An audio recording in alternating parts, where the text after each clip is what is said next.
Hi hello வணக்கம் and welcome to tea time. இனி நம்ம பார்க்க போகிறது ஒரு வினோதமான வித்தியாசமான திருட்டு சம்பவத்தை பற்றி தான் பார்க்க போகிறோம்.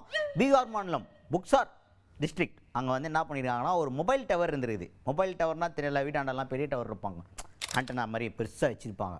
130 அடியாக அந்த டவரோட உயரம். அது என்ன ஆயிடுதுன்னா, ஒரு நாள் பார்த்துக்கிறானுங்க, முத நாள் இருந்துக்குது, அடுத்த நாள் பார்த்தா காணாமல் போயிட்டுது.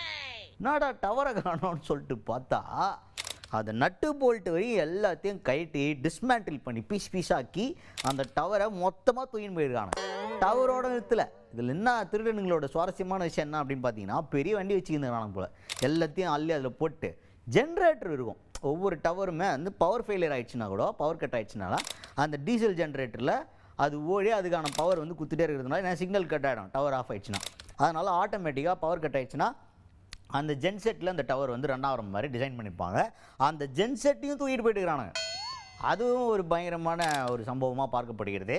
ஸோ இந்த மாதிரி பீகாரில் சமீபத்தில் டவர் காணாமல் போன சம்பவம் பெரிய அதிருப்தியை ஏற்படுத்தியிருக்குது. பீகாரில் இதான் தடவை நடந்ததுடா அப்படின்னு கேட்டால், நோ, 2022 இந்த மாதிரி சம்பவம்லாம் நடந்துருக்குது. ஏற்கனவே இதே மாதிரி ஒரு மொபைல் டவரு இதே மாதிரி காணாமல் போயிருக்குது. அது வந்து என்னென்னா, டெலிகாம் டிபார்ட்மெண்ட்லேருந்து வந்த அஃபிஷியல்ஸ் மாதிரி நடிச்சு அதை வந்து கைட்டி மக்கள் மத்தியிலே உட்காந்து கைட்டி லாரியில் எடுத்துன்னு போயிட்டானுங்க. இன்னொன்று என்னன்னா, ஒரு பிரிட்ஜு, எப்படி டவர்லாம் கிடையாது, பிரிட்ஜே தூக்கியிருக்கிறானுங்க. அக்ரிகல்ச்சர் டிபார்ட்மெண்ட்லேருந்து வரோன்னு சொல்லிட்டு கட்டர்லாம் வச்சு கண்ணு முன்னாடியே டிஸ்மேண்டில் பண்ணி எடுத்துன்னு போகிறதுக்கு முயற்சிகள் செஞ்சு எடுத்துன்னு போய்க்கிறானுங்க. இந்த மாதிரி சம்பவம் பண்ணுறதுல பீகார்காரங்களை அடிச்சுக்கிறதுக்கு ஆளே கிடையாதுன்ற மாதிரி தொடர்ந்து இந்த மாதிரி சம்பவங்கள் நடந்துட்டு இருக்குது. இப்போது இது நடந்தது இருக்குல்ல, இதுக்கு கம்ப்ளைண்ட் வந்து ஃபைல் பண்ணியிருக்கிறாங்க. என்ன நடந்ததுன்னு விசாரணை போயிட்டுருக்குது. இந்த வினோதமான சம்பவத்தில் என்ன ஆச்சரியம் அப்படின்னா, இவங்க யார் வந்தது, எப்படி திருடினானுங்கன்னு எந்த ஒரு தகவலுமே கிடையாது. டவரு காலையில் காணும், ஒரு நாள் இருக்குது, அடுத்த நாள் காணும். இதுதான் மேட்ரு. எப்படி திருடினானுங்க, இப்படி தான் திருடி இருக்க முடியும்னு தான் பேசினுக்கிறாங்களே தவிர, இப்படி திருடினாங்க நான் பார்த்தேன் அப்படி சொல்லிட்டு பார்த்ததுக்கான சாட்சியோ இல்லை எந்த ஒரு ஆதாரமோ கிடையாது.